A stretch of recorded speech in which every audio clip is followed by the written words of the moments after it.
여러분 안녕하세요. 송영선 시사 360입니다. 국회가 아수라장입니다.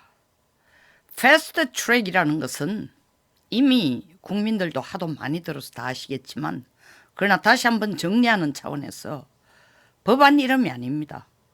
패스트, 빠르다는 겁니다. 트랙, 여러분 운동장 돌 때 그 선 꺼진 데 있죠? 그 선을 따라 움직여야 되는 것처럼 패스트 트랙, 다른 법안에 비해서 빠른 시간 내에 특별히 이것은 반드시 심의하고 의결해야 된다. 법으로 제정해야 된다. 라는 법을 골라가 얹어놓는 게 패스트 트랙이에요. 뭐 주말 같은 데 보면은 고속버스가 지나가는 특별한 라인이 있어요. 그게 패스트 트랙입니다. 다른 차들은 그 특권을 전혀 누릴 수 없죠. 그러나 6인승 이상이나 버스는 파란 줄 안에 달리도록 해놓습니다.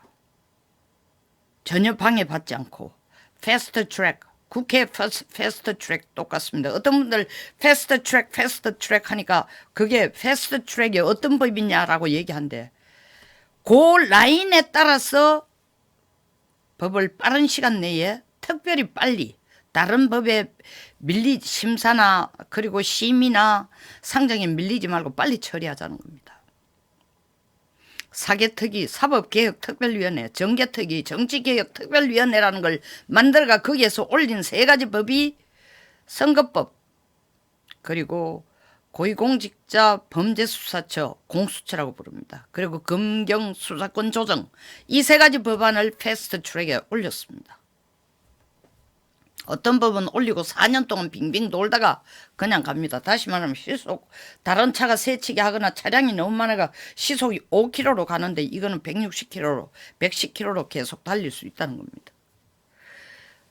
선거법 먼저 얘기하겠습니다. 지금 이렇게 아수라장이 된 상태, 이 아수라장의 주인공은 심상정 정의당 대표입니다.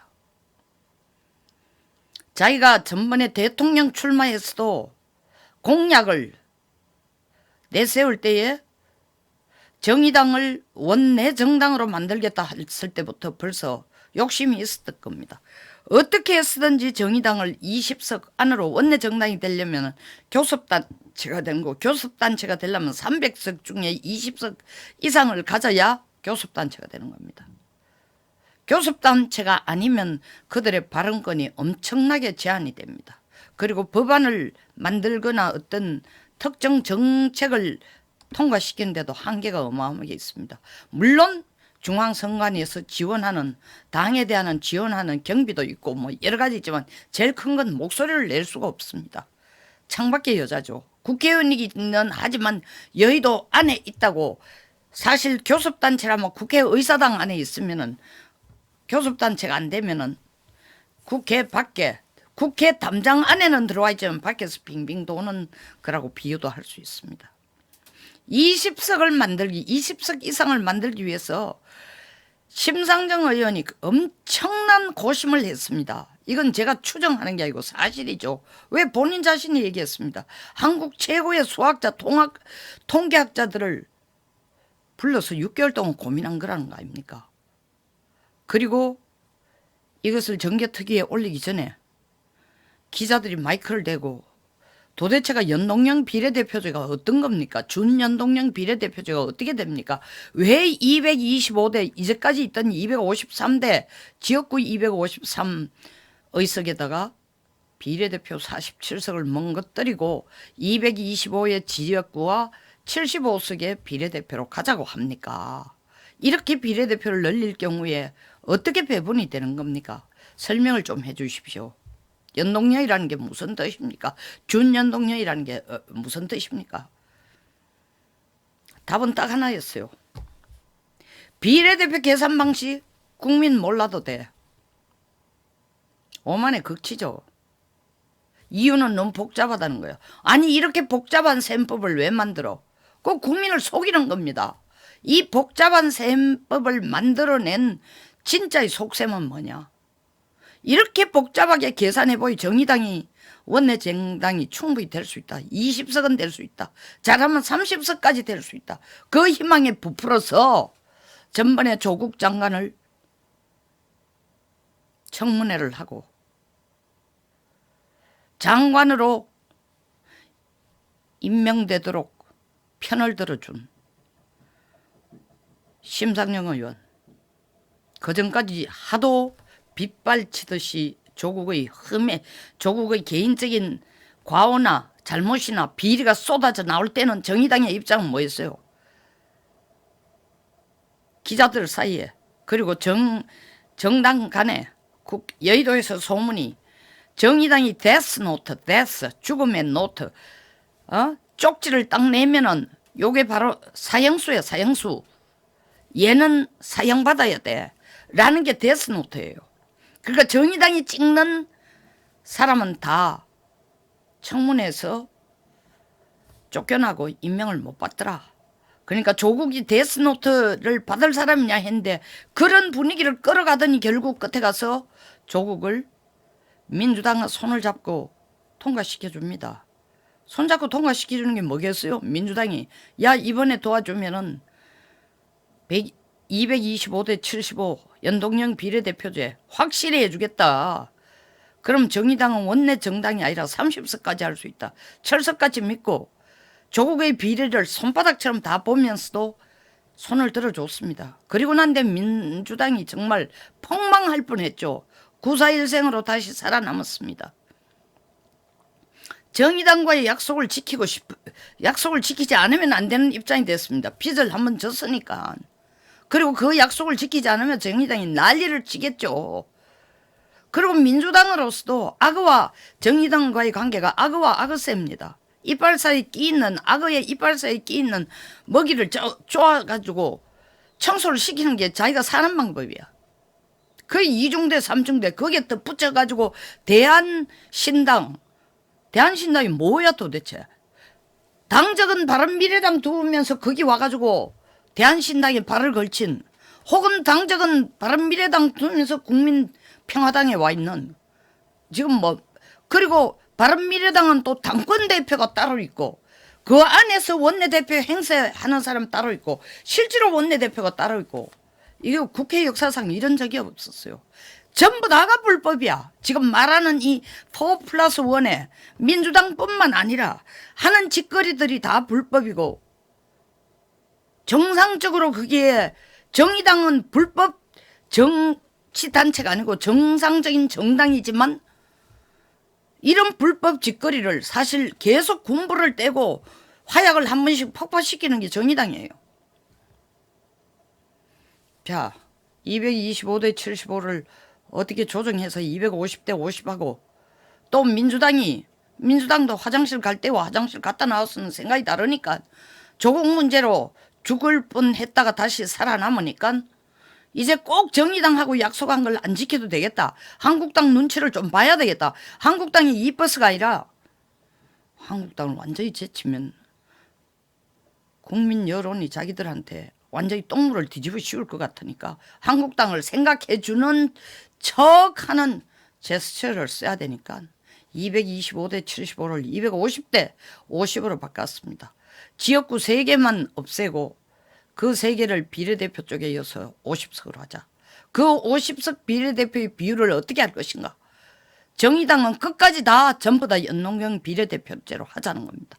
연동형 비례대표제, 예를 들면 정의당이 요구하는 거는 50석을 연동형 100% 연동형 비례대표제를 하면은 300명에 대해서 이 정의당이 가지고 있는 지지율이 만약 6%라면 18명을 가져간다는 겁니다. 그 18명 중에서 지역구가 2사람 되면 지역구 2사람 째고 16명은 그냥 비례대표제를 그대로 가져가는 거예요.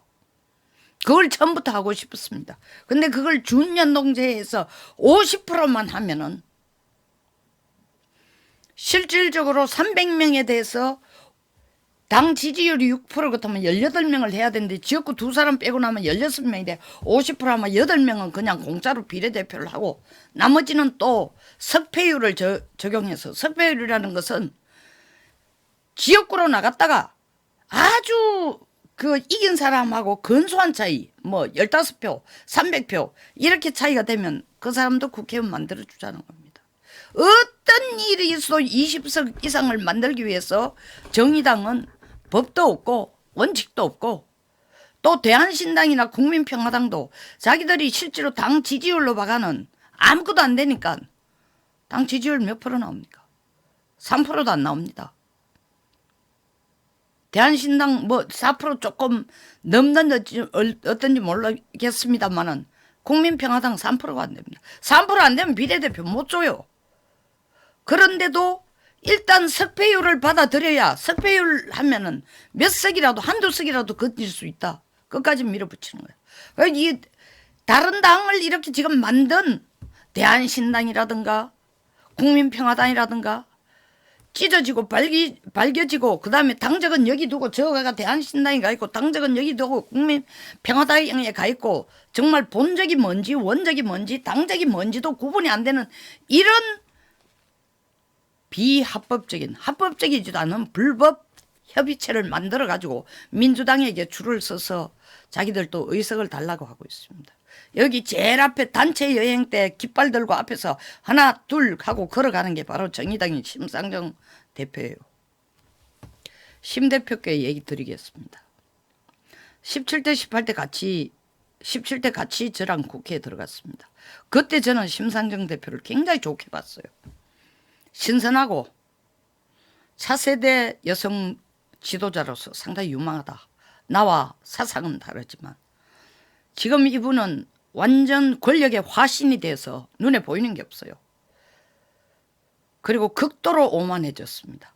어떻게 해서 자기가 표를 달라고 국민들에게 유권자들에게 표를 달라고 그 당의 정강 정책을 설득을 시키고 이해를 시키고 국민들의 마음을 사고 국민들의 눈물을 닦아줘야 될 사람이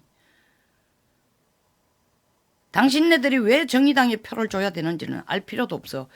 정의당이 몇 표를 가져가도록 희망하고 있는 것도 알 필요 없어. 어떻게 우리가 비례대표를 얻는지도 알 필요 없어. 무조건 찍어. 이거보다 더 오만한 게 있을 수 있어요? 이 올해 국회의 진짜 최악의 인물로 문희상과 심상정을 추천합니다.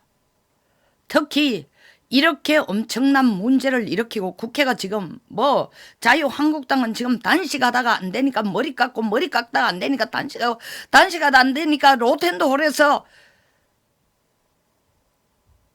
자리 깔고 들어 누워가지고 날 밟고 넘어가라. 눈 하나 깜짝 안 합니다. 밟고 넘어갈 겁니다.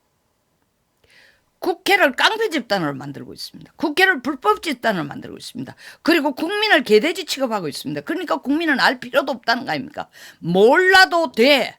국민은 몰라도 돼 하는 이 당에 여러분들이 표를 던지면 여러분 스스로가 개돼지가 되는 것을 자청하는 겁니다. 자원하는 겁니다. 그리고 자인하는 겁니다. 모든 주권은 국민으로부터 나온다. 입으로만 떠들 게 아닙니다. 주권 행사를 바로 해주는 것이 진짜 그것이 민주주의를 여러분들이 바로 실천하는 겁니다. 송영선 시사 360회 여기서 마치겠습니다. 공감하시면 좋아요 그리고 따르릉 벨 구독과 많이 퍼날라 주십시오. 네, 이 진짜 제가 방송을 해서 10,000명 넘기기가 조회수 10,000명 되기가 어렵네요. 뭐 또 어떤 분들은 딱딱하고 좀 전문적이고 재미가 없다 그러는데 이걸 꼭 오락 연예 프로그램으로 해야 재미가 있는 모양이죠. 같은 이슈를 가지고 한데도 20만이 들어오는데 저는 6, 7천 어떤 데는 자괴감을 느낍니다만 그래도 저희 것을 끝까지 애청해 주시는 여러분들에게 진심으로 사랑을 보내며 감사드리겠습니다. 좋은 하루 되십시오.